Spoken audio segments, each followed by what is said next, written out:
بسم الله الرحمن الرحيم الحمد لله وكفى وسلام على عباده الذين اصطفى أما بعد أعوذ بالله من الشيطان الرجيم بسم الله الرحمن الرحيم يا أيها الذين آمنوا كتب عليكم الصيام كما كتب على الذين من قبلكم لعلكم تتقون أياما معدودات وقال رسول الله صلى الله عليه وسلم من صام رمضان إيمانا واحتسابا غفر له ما تقدم من ذنبه ومن قام رمضان إيمانا واحتسابا غفر له ما تقدم من ذنبه صدق الله العظيم وصدق رسوله النبي الكريم اللهم صل على سيدنا محمد وعلى آل سيدنا محمد وبارك وسلم. محترم بھائیوں، بزرگوں، اللہ تعالی کا بے انتہا فضل و کرم احسان ہے کہ اس نے ہمیں پھر سے رمضان المبارک کا مہینہ عطا فرمایا. میرے بھائیوں، ہم نے کہا پھر سے اس لیے کہ ہم اللہ تعالی کے فضل و کرم سے حیات ہیں، تو یہ ہمارے لیے پھر سے ہوا.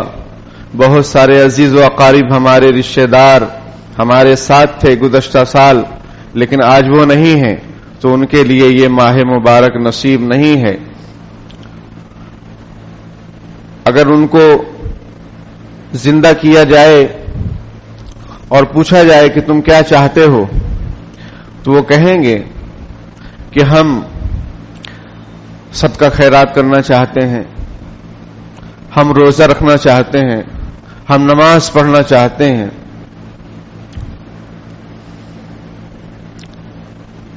ہم پھر سے ایک رمضان چاہتے ہیں، لیکن میرے بھائیوں یہ ایسا اب ہونے والا نہیں ہے.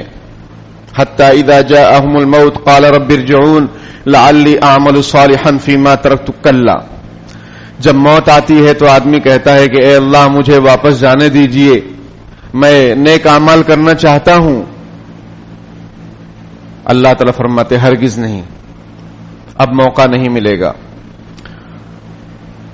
قرآن میں دوسری جگہ پر ہے یا ایھا الذین آمنوا لا تلہکم اموالکم ولا اولادکم عن ذکر اللہ. اے ایمان والو، تم کو تمہارا مال، تمہاری تجارت جو تمہیں نماز چھڑوا رہی ہے، جو تمہیں روزے چھڑوا رہی ہے،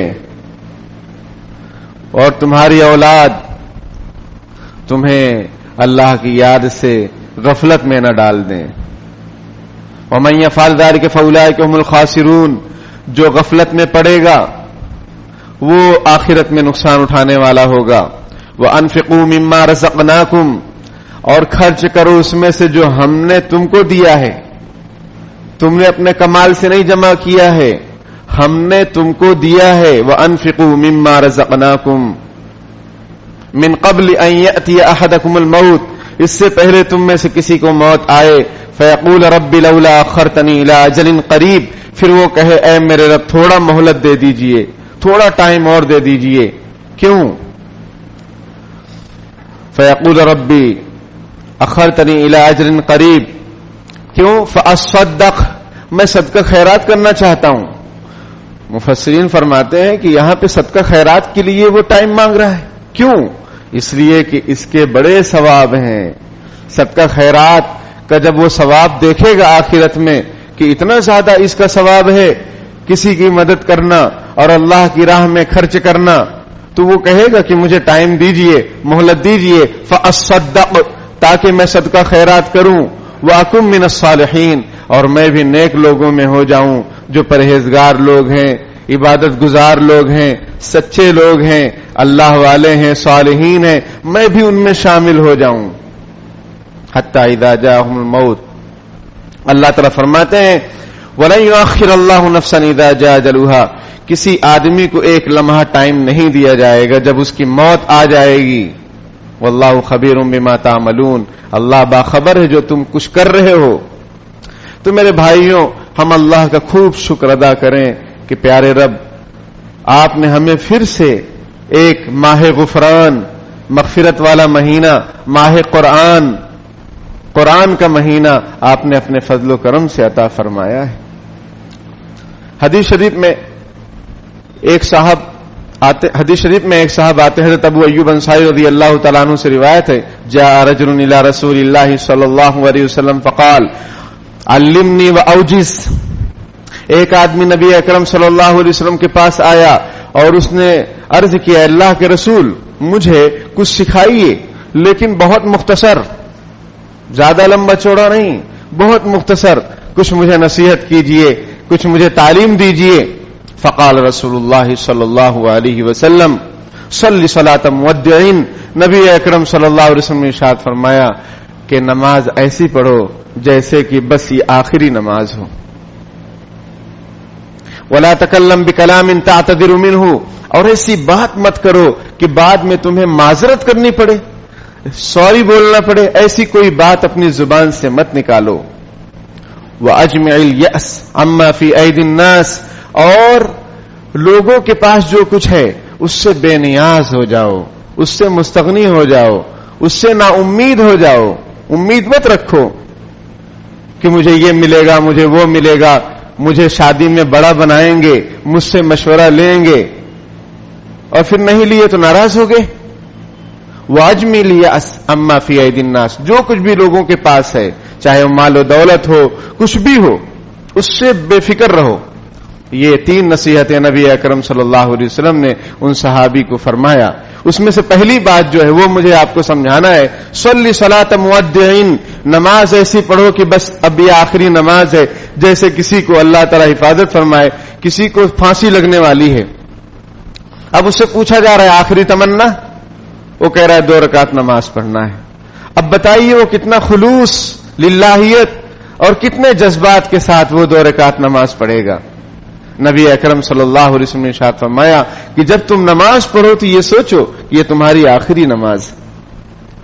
تو میرے بھائیوں، یہ ہمیں رمضان المبارک کا عظیم الشان بابرکت مہینہ اللہ تعالیٰ نے عطا فرمایا ہے، ہم یہ سوچیں کہ کہیں یہ ہمارا آخری رمضان تو نہیں، یہ سوچیں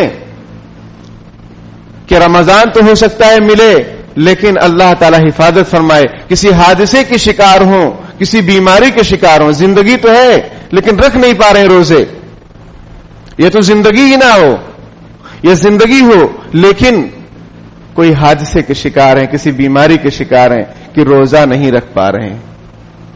تو یہ جو ماہ مبارک ہمیں اللہ پاک نے عطا فرمایا، آج پہلا روزہ ہے، پہلا روزہ آج اللہ کے فضل و کرم سے بابرکت مہینہ، بابرکت دن سے شروع ہو رہا ہے، جمعہ کے دن سے۔ تو ہم یہ نیک تمنا کریں کہ اللہ تعالیٰ اس ماہ مبارک کی برکت سے امت پر جو حالات ہیں، مسلمانوں پر جو حالات ہیں، خاص طور پر حرمین شریف پر جو حالات ہیں، اللہ تعالیٰ سب کو دور فرما دے۔ مسلمانوں کی وہ شان رفتہ اور شوکت رفتہ، عزت رفتہ جو چلی گئی، رفتہ کا مطلب جو گزر گئی ہے، پہلے تھی اب نہیں ہے، وہ اللہ تعالیٰ اپنے فضل و کرم سے نصیب فرما دیں، بابرکت مہینے کے ذریعے سے، بابرکت دن کے ذریعے سے۔ تو میرے بھائیوں، ہم یہ غور کریں کہ کہیں یہ ہمارا آخری رمضان نہ ہو۔ تو اب کیا کرنا ہے؟ اب اس میں اعمال کیا ہیں؟ اس مہینے میں اعمال کیا ہیں خاص؟ نمبر 1 پر روزہ ہے۔ حدیث شریف میں نبی اکرم صلی اللہ علیہ وسلم نے ارشاد فرمایا، من صام رمضان ایمانا واحتسابا غفر له ما تقدم من ذنبه، جو روزہ رکھے ایمان کے ساتھ، ایمان مطلب یقین کے ساتھ کہ اللہ کا حکم ہے، میرے رب کا حکم ہے، اس لیے میں روزہ رکھ رہا ہوں، سب گھر والے رکھ رہے ہیں میں بھی رکھ لوں، ورنہ کھانا کون بنائے گا اور کھانا کہاں کھائیں گے؟ ہوٹلیں بھی بند ہیں ماشاءاللہ، ہوٹلیں بند ہیں کہ نہیں بند ہیں مجھے معلوم نہیں، لیکن میں نے نیک تمنا، نیک فالی کے طور پر ماشاءاللہ کہا ہے، اور اگر نہ بھی بند ہوں تو مسئلہ سمجھ لیجئے کہ رمضان کے احترام میں دن کے اندر ہوٹلوں کو بند کیجئے، افطار سے پہلے آپ شروع کر دیں، باقی دن بھر بند رکھیں۔ آپ یہ مت کہیں کہ مسافر آئیں گے، مسافر آئیں گے بہت ساری جگہیں کھا لیں گے، لیکن آپ اپنے ایمان کا ثبوت دیجئے، آپ رمضان کے احترام اور اس کی